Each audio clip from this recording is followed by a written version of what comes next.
दोस्तों, आपका स्वागत है आपके अपने YouTube चैनल ज्ञान गंगा पर। दोस्तों, किसी के भी मन की बातें जानने के लिए 3 तरीके होते हैं, लेकिन इन तीनों तरीकों को समझना अति आवश्यक है।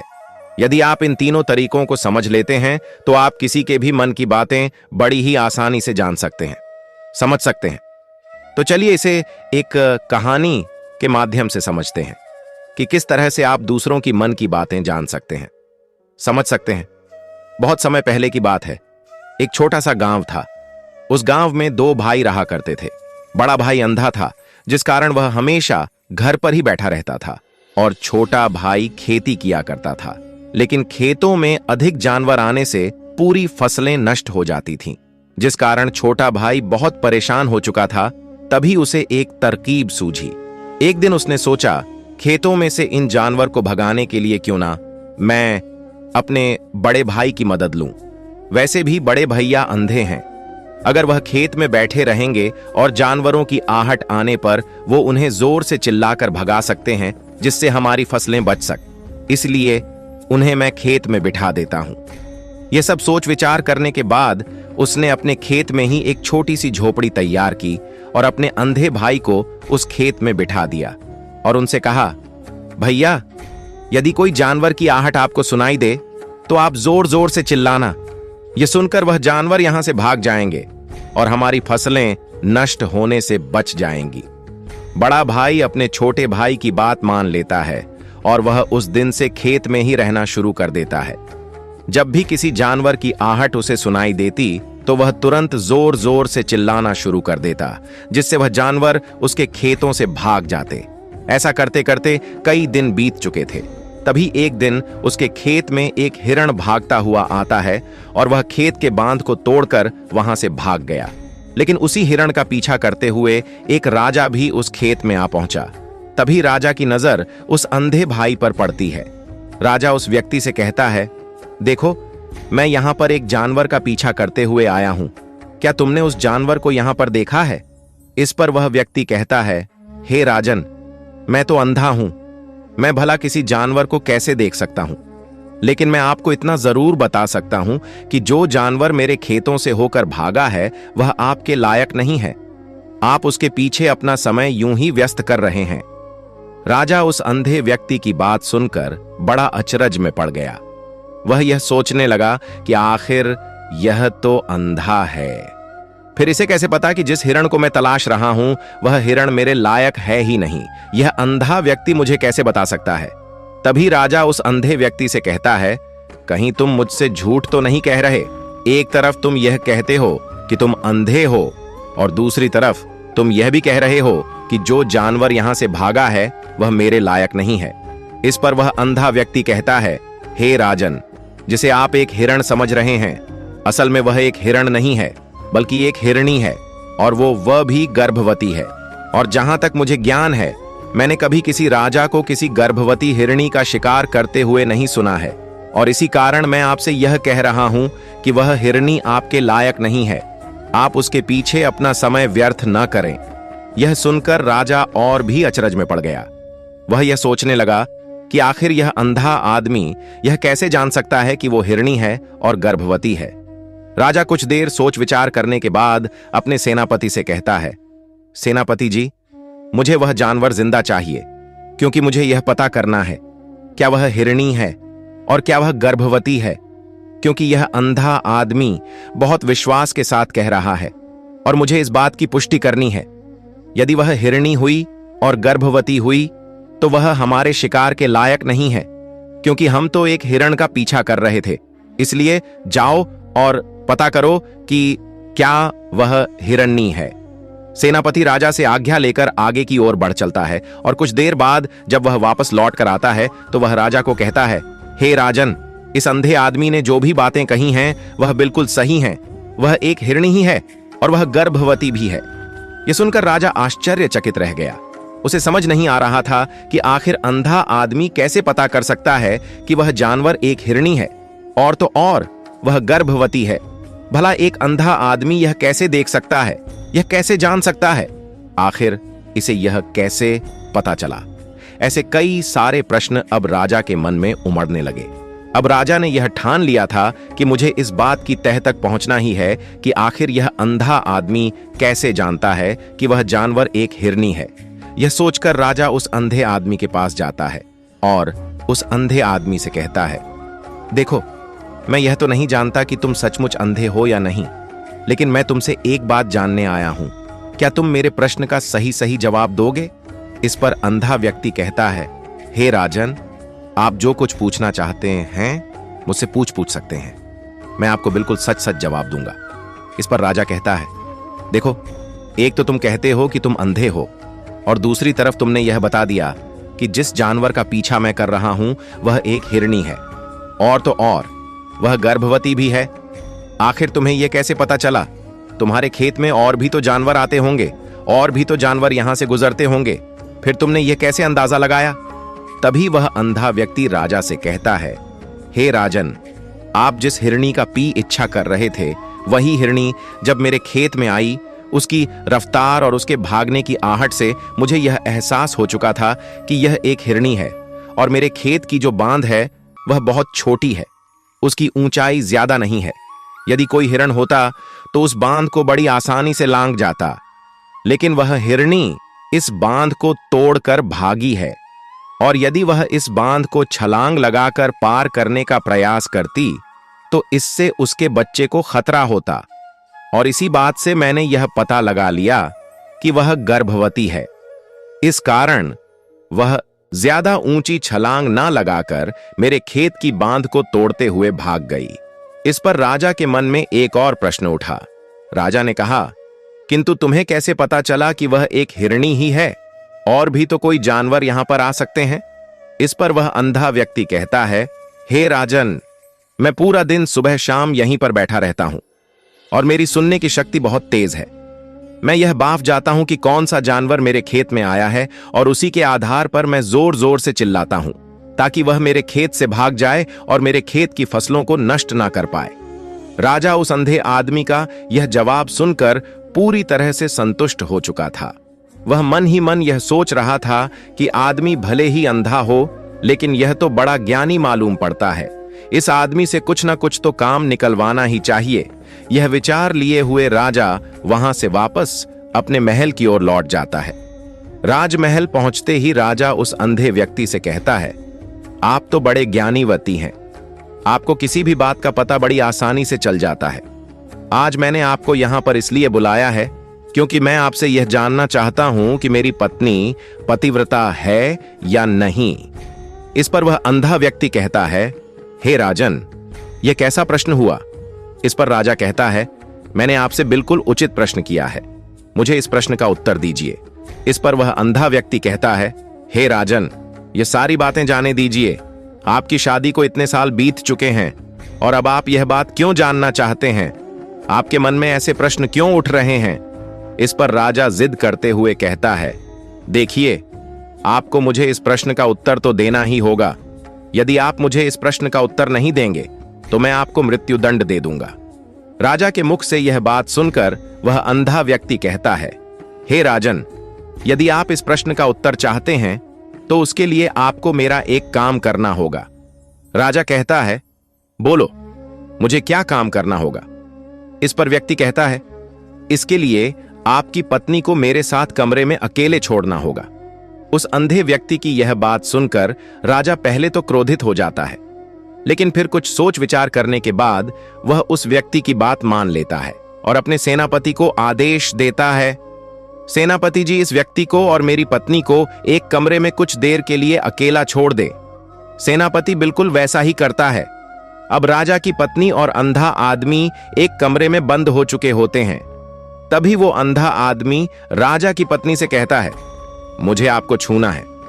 इस बात पर रानी अत्यधिक क्रोधित हो जाती है और उस अंधे आदमी को वह पकड़ पकड़ कर पीटने लगती है, कभी हाथों से तो कभी लातों से तो कभी पटक पटक कर।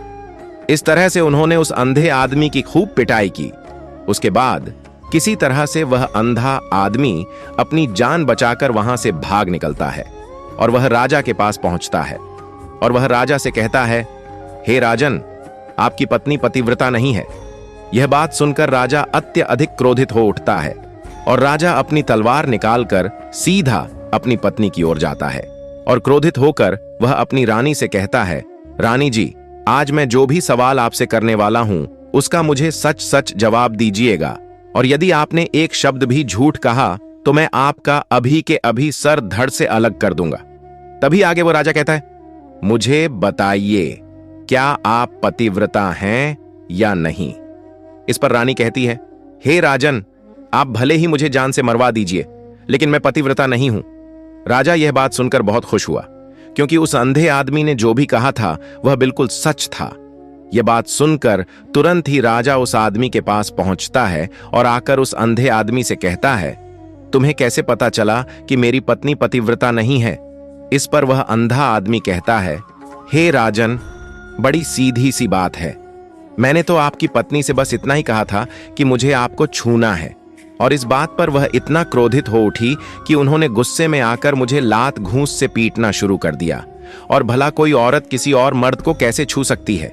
लेकिन उन्होंने ना आव देखा ना ताव, बस लात घूंसे मुझ पर बरसाने शुरू कर दिए। वह भी तो एक छूना ही हुआ, और एक पतिव्रता नारी कभी भी पराये मर्द को नहीं छूती। जब मैंने उसे छूने के लिए कहा था तो वह उस वक्त मुझे मना कर सकती थी, लेकिन उन्होंने तो मुझे पीटना शुरू कर दिया, और देखते ही देखते उन्होंने मेरे पूरे शरीर को छू लिया। अब आप ही बताइए, ऐसी स्त्री भला पतिव्रता कैसे हो सकती है? इस पर राजा कहता है, तुम तो बड़े ज्ञानी मालूम पड़ते हो। अच्छा ठीक है, चलो तुम मेरे एक प्रश्न का और जवाब दो। यदि तुमने मुझे इस प्रश्न का सही सही जवाब दे दिया तो मैं तुम्हें यहां से जाने दूंगा। आगे राजा उस अंधे आदमी से कहता है कि तुम मुझे यह बताओ, क्या मैं सच में अपने पिताजी का ही बेटा हूं या फिर किसी और का? इस पर वह अंधा भी कहता है, हे राजन, इस बात से आपका क्या लेना देना? आप किसी की भी औलाद हो, आखिर आप हैं तो इस राज्य के राजा, इसलिए इस प्रश्न को जाने दीजिए। लेकिन राजा कहता है, नहीं नहीं, मुझे इस प्रश्न का सही सही जवाब चाहिए, अन्यथा यह प्रश्न मुझे हमेशा परेशान करता रहेगा।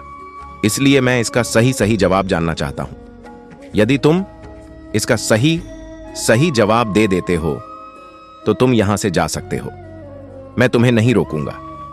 इस पर वह अंधा आदमी कहता है, हे राजन, इसके लिए तो मुझे आपके मां के पास भी जाने की कोई आवश्यकता नहीं है।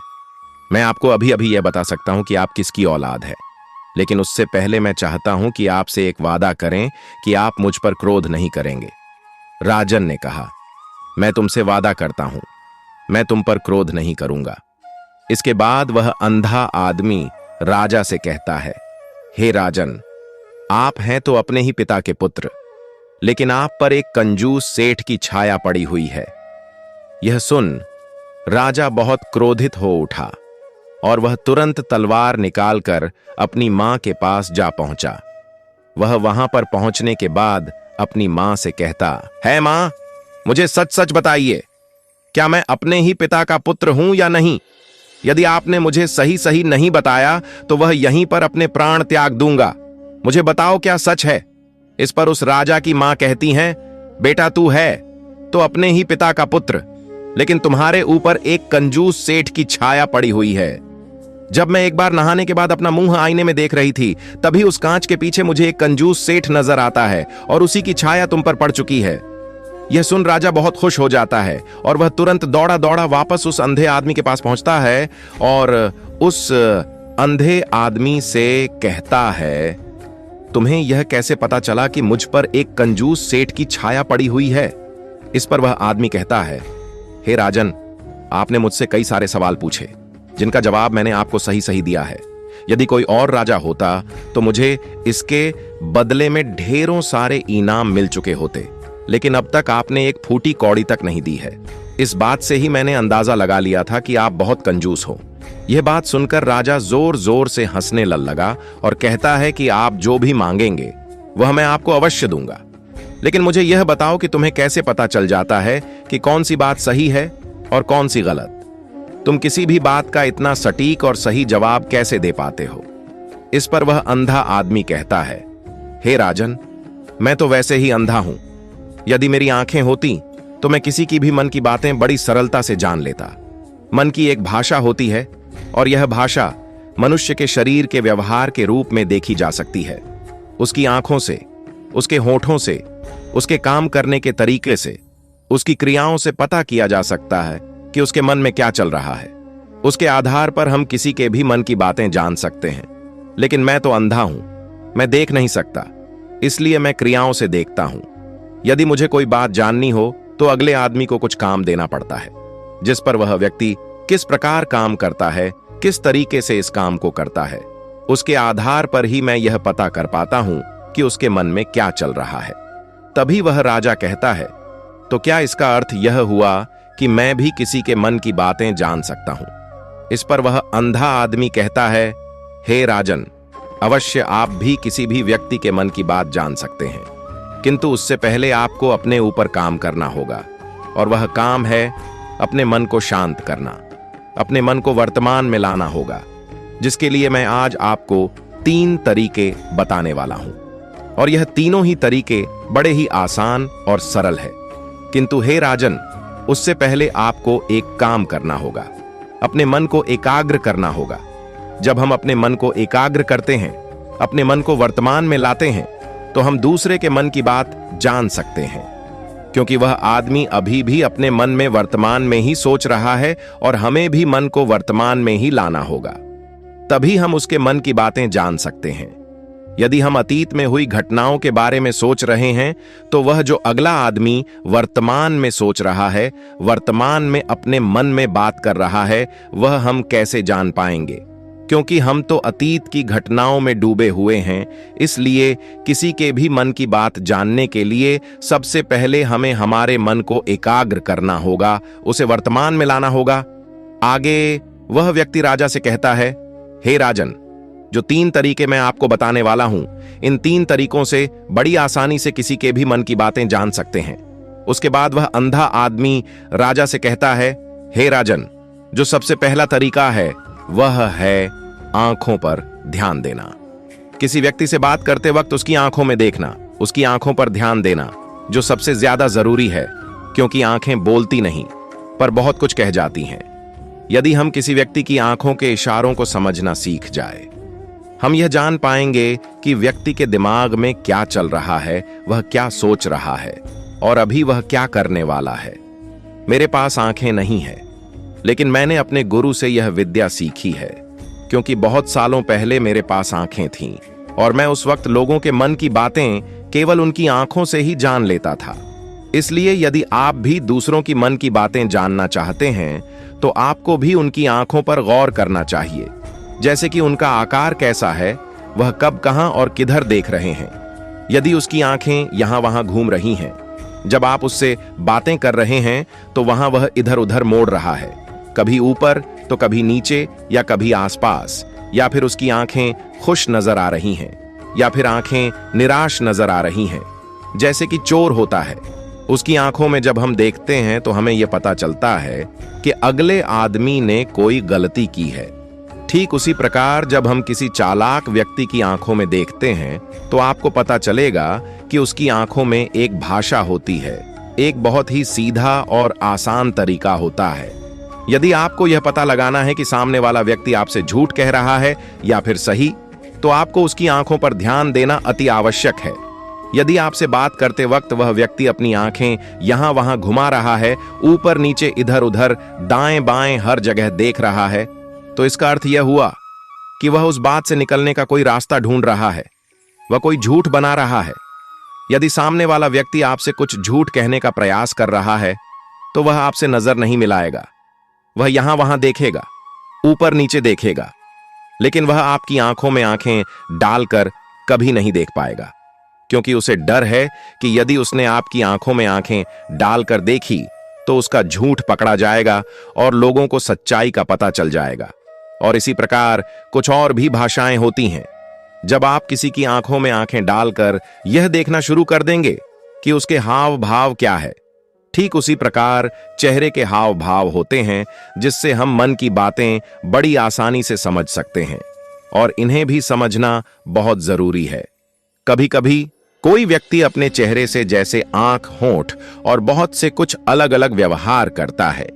यदि आप किसी व्यक्ति के चेहरे में गौर करेंगे तो आप आसानी से समझ पाएंगे कि वह व्यक्ति निराश है, जब व्यक्ति बहुत उदास है, या फिर वह बहुत खुश है, या फिर उसे कोई बहुत बड़ा दुख है। वह अपने अंदर क्या महसूस कर रहा है, ये सारी बातें हम उसके चेहरे के हाव भाव से पता कर सकते हैं। फिर चाहे इंसान जुबान से कुछ बोले या ना बोले, लेकिन आप उसके चेहरे से सब कुछ पता कर सकते हैं। आगे व्यक्ति राजा से तीसरा तरीका बताते हुए कहता है, हे राजन, इसी प्रकार तीसरी भाषा भी है, अर्थात तीसरा तरीका भी है, और वह है हाथों के इशारे और शरीर का व्यवहार। मन की बात समझने के लिए हमें हाथ के इशारे और शरीर के व्यवहार को समझना बहुत आवश्यक है। कोई व्यक्ति जब बात करता है तो आपने देखा होगा कि वह अपने हाथों को हिलाता रहता है, अपने हाथों से इशारा करता रहता है। बातों के साथ साथ अपना शरीर का जो व्यवहार है, अर्थात बॉडी लैंग्वेज, उसका भी पूरा उपयोग करता है, जिससे हमें यह पता चल पाता है कि वह व्यक्ति हमारी बातों पर कितना ध्यान दे रहा है और उसके मन में क्या चल रहा है। शरीर के व्यवहार को देखने के लिए उसके हाथ मटका, शरीर मटका और चेहरे पर बार बार हाथ लाने, हाथों का एक दूसरे से मसल, ऐसी बहुत सी क्रियाएं होती हैं, उस पर हमें ध्यान देना अति आवश्यक है। मन की बात को समझने के लिए हमें शरीर के व्यवहार को भी समझना पड़ता है। यदि हम इन तीन तरीकों को सही तरीके से ध्यान देकर इन तीन तरीकों को अच्छे से समझ लेते हैं तो हम बहुत जल्दी किसी भी व्यक्ति के मन की बातें बड़ी सरलता और सहजता से जान सकते हैं। इसलिए यदि आपको किसी के मन की बातें जानी है तो आपको उसकी आंखों पर, उसके चेहरे पर, उसके शरीर के हाव भाव को और उसके हाथों को ध्यानपूर्वक देखना और समझना होगा, जिससे आप यह समझ पाएंगे कि आखिरकार उसके मन में क्या चल रहा है और वह क्या क्या सोच रहा है। लेकिन उनसे पहले आपको अपने मन को एकाग्र करना होगा, शांत करना होगा और अपने मन को वर्तमान में लाना होगा। तभी आप उस व्यक्ति की इन सभी क्रियाओं पर ध्यान दे पाएंगे, उन्हें समझ पाएंगे। अन्यथा आप यदि अतीत की घटनाओं में व्यस्त हैं, भविष्य की योजनाओं में व्यस्त हैं, तो आप उस व्यक्ति के हाव भाव पर कभी ध्यान ही नहीं पाएंगे और ना ही आप कभी यह समझ पाएंगे कि आखिर उस व्यक्ति के मन में क्या चल रहा है, वह क्या सोच रहा है। आपने देखा होगा कि ऐसे कई बड़े संत महात्मा हैं जो बड़ी ही शांति से आपको देखते हैं और आपको देखकर ही यह बता देते हैं कि आपके मन में क्या चल रहा है, आप उनसे क्या जानने आए हैं।